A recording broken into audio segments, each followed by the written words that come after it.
All right, time to get the show on the road. Give me 1 second to get things shared out here. Hello. Thank you for joining. Tonight we are doing the Loretta Lynn Mansion in the Hillview Manor. So I'm just getting things set up.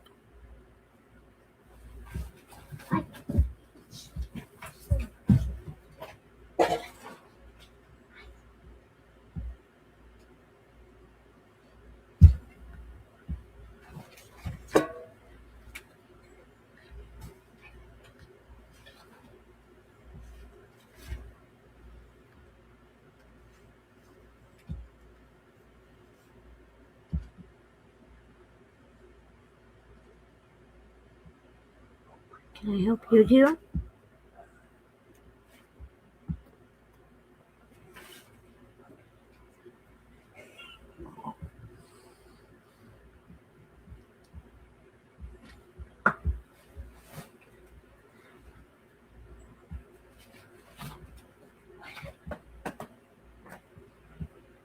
All right. So a couple of things as we said last week, and a couple weeks ago actually. As you guys can see, back here is my thanks for everybody for the love and everything that you have shown him over the past few events. Mr. Pepe is being retired this coming year, and so it means no more every event. He'll make a pop-up appearance here and there, but nothing like we used to do. No going to event after event after event. And as you guys can see up in his little whisker area, like up here, like right through here, it's looking a lot more gray. So yeah. Let's do the Hillview Manor first.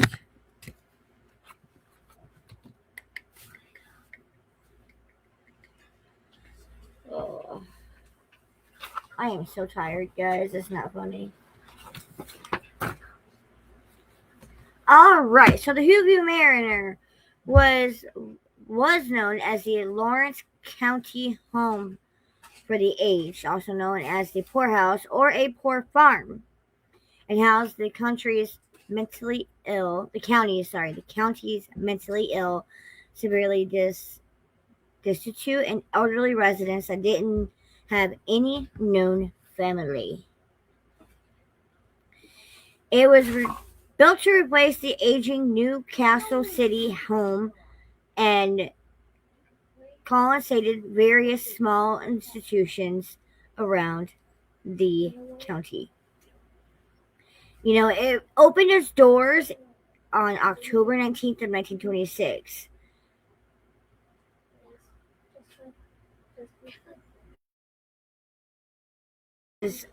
By Mr. and Mrs. Snyder, who had been first elected. Hi, Bubba.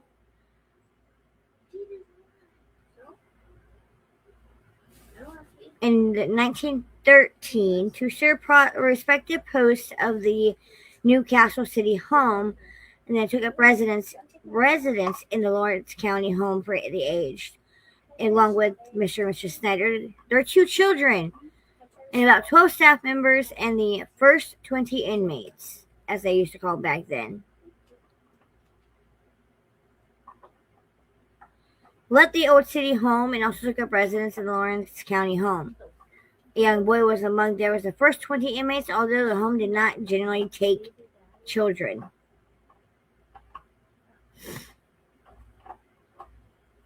I am tired. And in about 1944, welfare officials and the Snyders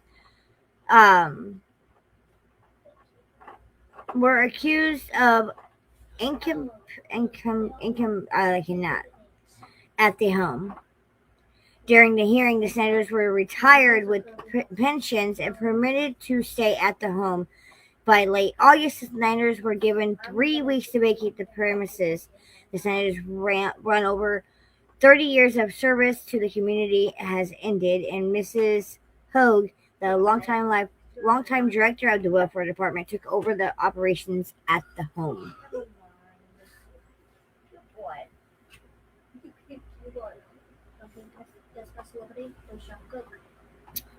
Hopefully that woke me up a little bit. And it continued to operate for many years. In the later half of the 1960s, was remodeled, and it slowly changes into a skilled nursing home while under supervision of director Culvert.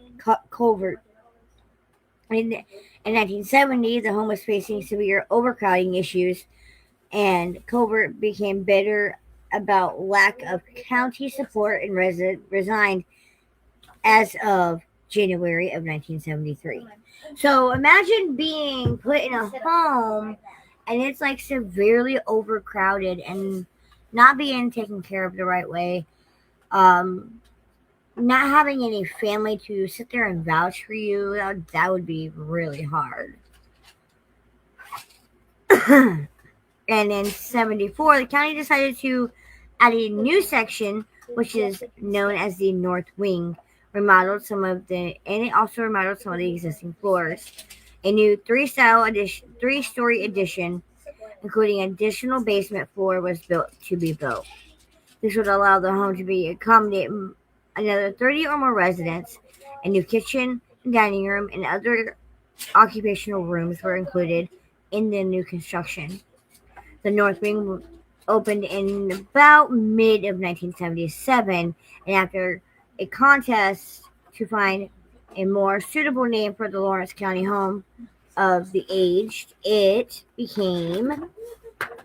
was renamed Hillview Manor in 1977. Now, sad to say that the doors did close in 2004 due to financial issues, and then seems to sit quietly atop of the grassy hill above Route 65's. Evidence of its history remains active. So, whenever I see that kind of thing, I'm like, oh, it's active. The spirits are really eagerly waiting to go and tell their story and what happened there and everything, because these homes back in the day, not everything was documented like it was supposed to be documented. But You can go against the ball.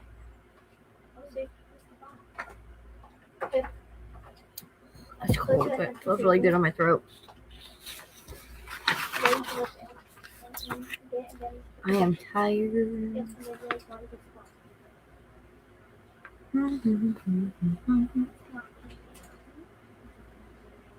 Okay, this is US. Did I say something? No, the guys are shining on something.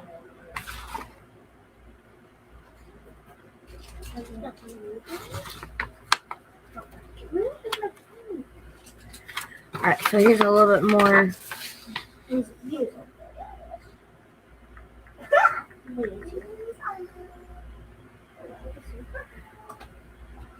So it originally was built to house just right around 110 residents, although it became overcrowded quickly. Many working asylums of the time. From the 26th to 2004, hundreds of individuals called Hillview Manor their home. Several of the residents died in the manor from natural causes. Still, others decided they were going to end their own lives their way. Reports of hangings were standard, but many of the residents took of the building's roof, jumping to their untimely departures of the living world. So, people there were desperate. Like, why were they so desperate to escape those walls? A low percentage of those that did die there are buried in an on-site cemetery with unmarked graves. So, what was going on to make these residents want to go and end it? What was happening? What was going on? Yes, it was used for like the mentally ill and everything, But some of these people were just like regular old people because it was like a nursing home too. So, what was making these people do these things? So the kids only time. All right. So, with that being said, there wasn't a lot of history, but there's a lot of history packed into it. So, going on to the haunting aspects of the paranormal of this location. Let me get this shared out. Hold on here.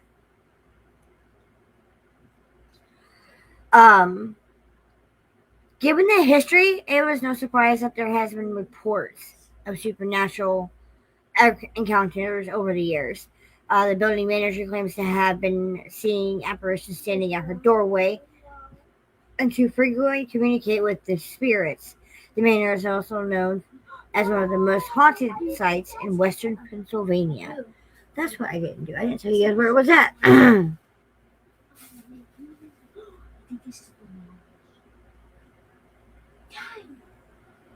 I can guess by the face. If it's just the face.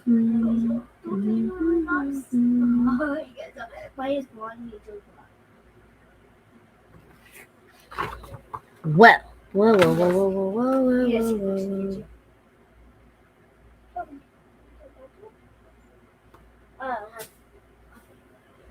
I wrote to God. I didn't find the God. Where is she?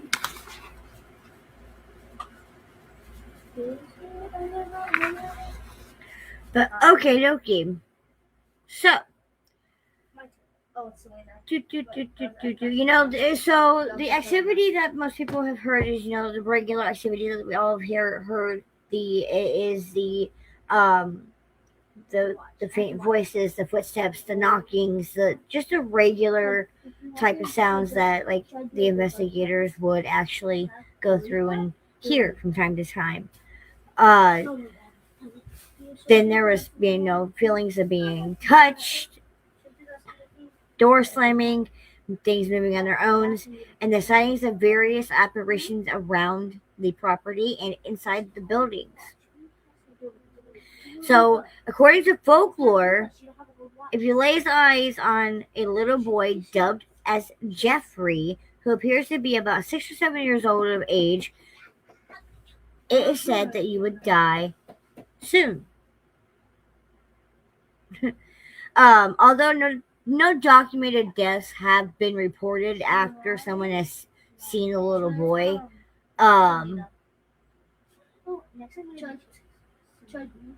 Thank you, Joseph.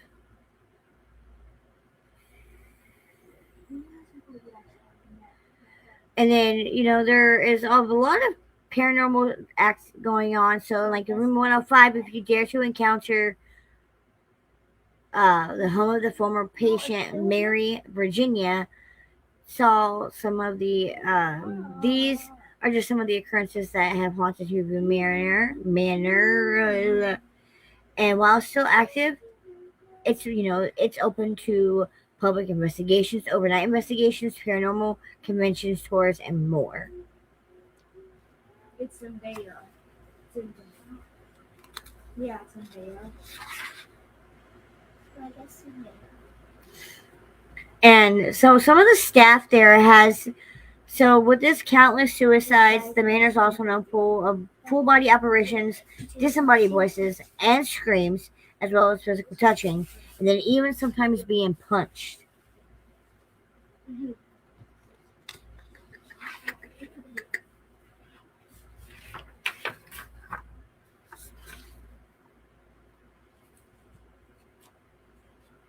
My phone is way up left.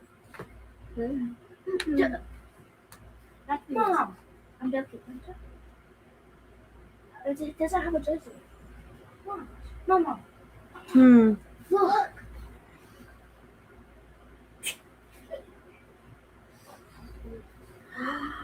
Ow, that hurt.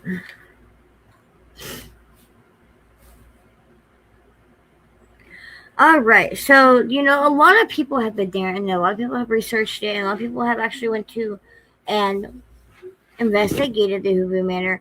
And while each person has actually went and experienced it on their own. They've also been talking to other investigators of what they have been, what's happened to them on their investigations and everything. So, I mean, honestly, if you think about it, though, going into any asylum, you're more than welcome to talk to anybody. But I know some people like to go in blind. Now, me, on the other hand, I don't really like to go in blind on a location because you never know who has brought something into a location. You never know if somebody has opened up a portal. You don't know these things. So I would like to go through and just to get a little bit of an idea before I investigate a location, so that way I know if I need to protect myself or if I need to protect whoever I'm with. But for the show, though, I do dive deep, as you guys know, and so Just with like a black strip going. Just a little. Ew. hey, stop.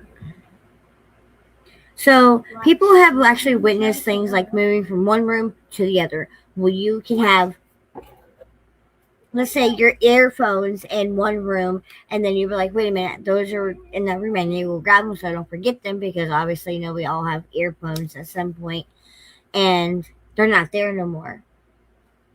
And then all of a sudden you find them in a room clear across the building when you're like, wait a minute, I didn't touch anything, and there's nobody else to do it.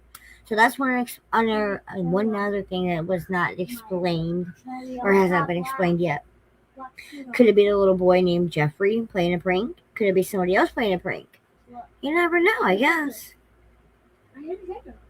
And another person that they have said that they have seen that's walking the halls is an older man.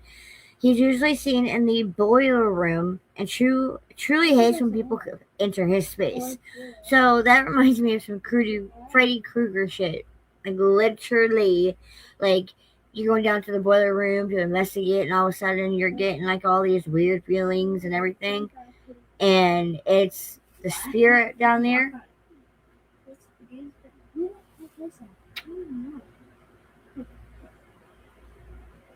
I guess she wants to be in the spotlight too, guys.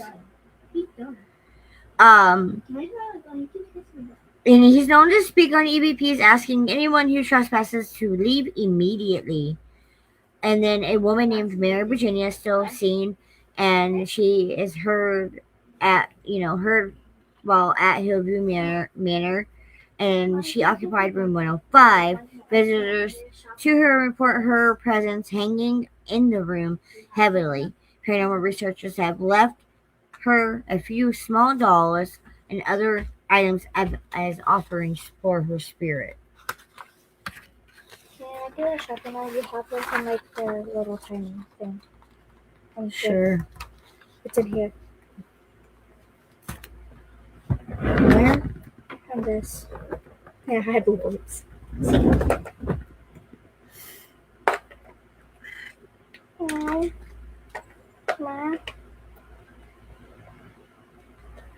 And a lot of EVPs will pop up on things. So if you're like into EVPs, I know I am so tired. This is why my cat's being like this, because I'm tired and she knows it. Can I do my show in peace? I'm being really now. Those are my earrings rubbing up against her ball. Your nose is cold. She's gonna fall. She is literally standing on this, like, on my armrest of my chair, guys.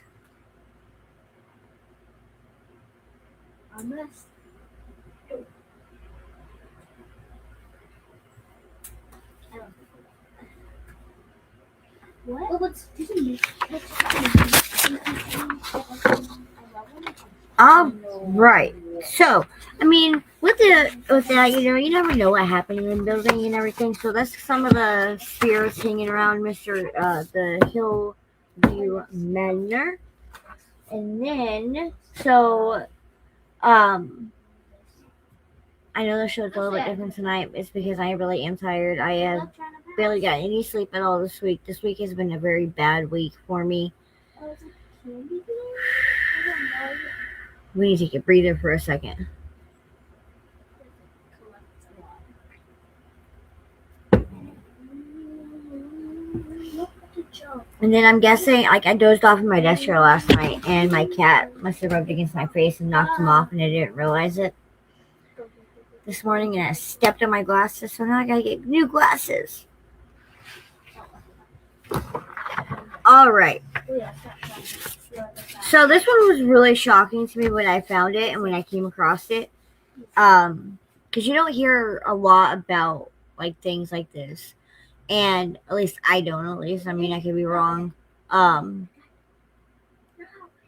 hearing that, like, a celebrity's property is haunted, that's something different that I'm guessing that there's more out there, but no one's actually came forth to say anything, but Miss Loretta Lynn did. So I had to look into her location. I had to look into her ranch. I grew up on coal miner's daughter and everything else. As we all know, Miss Loretta Lynn is a country superstar. So we all know that she was, lived in Tennessee and born and raised in Tennessee. And Toby, are you comfortable? She ended up buying 3,500 acres in Hurricane Mills, Tennessee. That's a lot of acres. And it's known as her ranch, Loretta Lynn Ranch. And it is in a privacy. She offers her ranch out to the public. While most stars live in privacy, she doesn't. She will open her ranch to the public and become the hotspot for camping, horse trails, and many other events.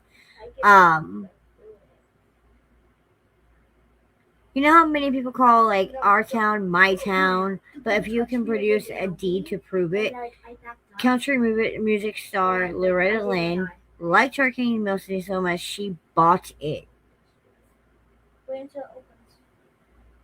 You learn something new every day. That's pretty cool. And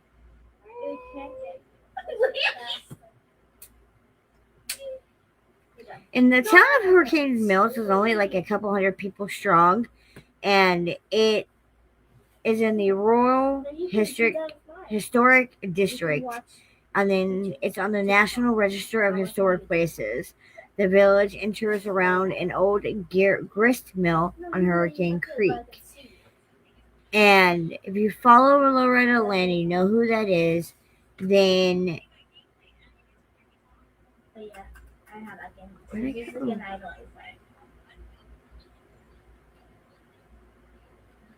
that Incredible Rage brags to richest story of Loretta Lynn, rising from a poverty-stricken childhood in Kentucky to a musical legend in Tennessee. She was born in Kentucky. The movie Coal Mine, we all know Coal Miner's Daughter, which is a very good movie. I want my girls to watch it. We'll do 27. Oh gosh. And then she's got one hit song that tells a story, and then to another legend, Paul Harvey. Here's the rest of the story. Most people don't open their land up to the general public like we do. But Loretta Lynn invites people to come onto her property. The ranch is a great place to come with family and get away. I really want to go see Loretta Lynn's ranch. I have been so close to Loretta Lynn's ranch when my dad was being a truck driver. I was close to a lot of celebrities' houses, and I remember one time my mom, when she was alive and she was going with my dad over the road, she got super excited because she was literally like a block away from her favorite out of all of them, out of every artist out there. Her favorite artist, Britney Spears. a block away from her home, and my dad sadly could not take her that day to go look at it because the place that he was at unloaded him quickly enough to get him out of there, and he couldn't take a semi down the road, and he had a time crunch of getting the product to the actual location. So,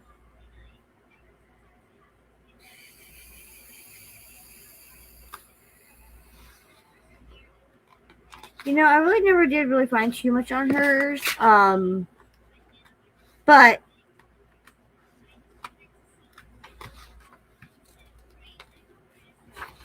let's see here.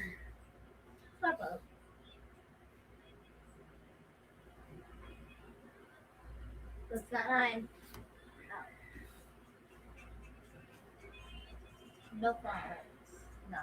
She opened up her home to do a seance there. So that was pretty cool. And then one evening, the senior, even in a group of friends, contacted a ghost that referred to himself as Anderson. And on that occasion, the ghost started angrily shaking the table with incredible force, and it eventually broke after slamming to the floor. Asking around town, Loretta learned that one of the original owners of the home was named James Anderson.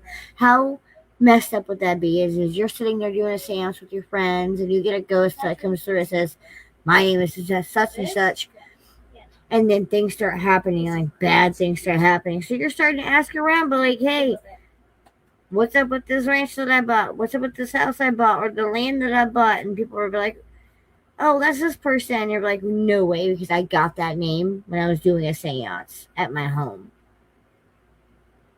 A, I can see people looking at you really, really funny.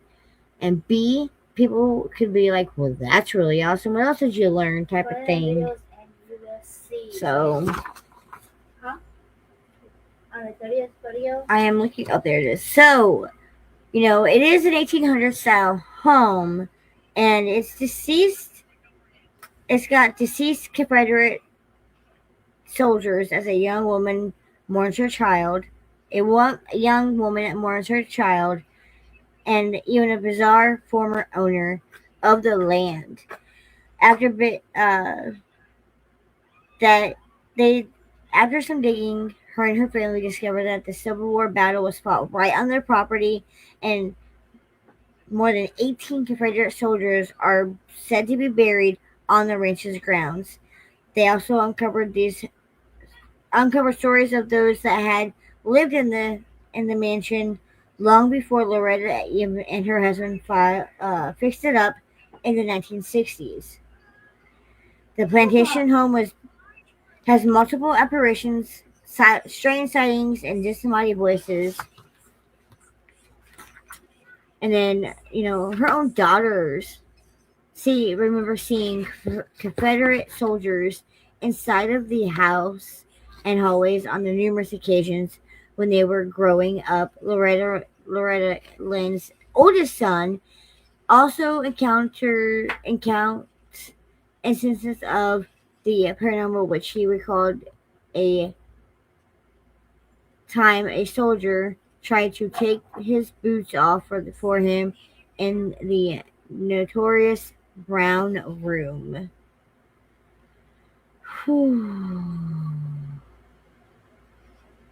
So her grandson even has stories to tell, and one is from his child, like his actual teenage years, that kickstarted his belief in the paranormal. Tennessee WJHL news that the power happened to go out one night, and I was rerouting the corner to get back into my room. The chandelier was the only light that was on in the house. It was so strange that there was nothing else on in the home but the chandelier. And there's no possible way for the chandelier to be on by itself, especially if it's like an actual a fixture. She also has literally reported things happening to her. She has seen a woman in mourning wandering the property, crying. She sees a full body apparition inside the house and in the property's graveyard. The spirit is said to be Bella Anderson, a woman who passed away over a century ago from a broken heart after her baby died. Loretta Lynn recalls sitting at home with a close friend when they heard the sound of rattling chains coming from the area of the house known as the slave pit. And, some of the original owners of the house named, the Andersons, they, 58 when he was born. He was the founder and the builder of the Hurricane Mills Plantation, which is now the Loretta Lynn Ranch. And his spirit and his family is said to haunt the house still to this day. They have not only been seen by staff and visitors, but by Loretta and her family. James Anderson is buried on the property. So, I mean, if given that information and everything, you will sit there and be like, oh my god. You would actually recognize that it is haunted for some way, somehow. That many Confederate soldiers dying on their property, that is just crazy.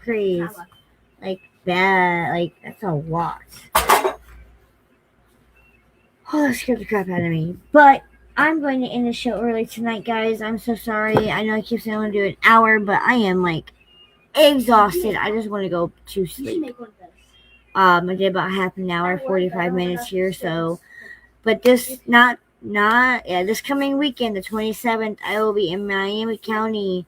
Again, I believe it's at the Historical Museum off of 31, I believe it is. Come out, look through the binders, read some through some of the reports that I've come up with and the research I've come up with, some locations, and just come out and have a good time and learn with us. So, alright, I'm going to, because I am starting not to see straight, so we are going to end the live early tonight. And remember, guys, Peppy will be retiring. Again, he will be retiring. So we're going to have 2 different retirement parties. We're going to have one at the Henna House, so Paranormal Day celebration, and then the second one's going to be at the Lunar Vibes event in October. So, yeah. Let me get myself off the camera here, and then I will put my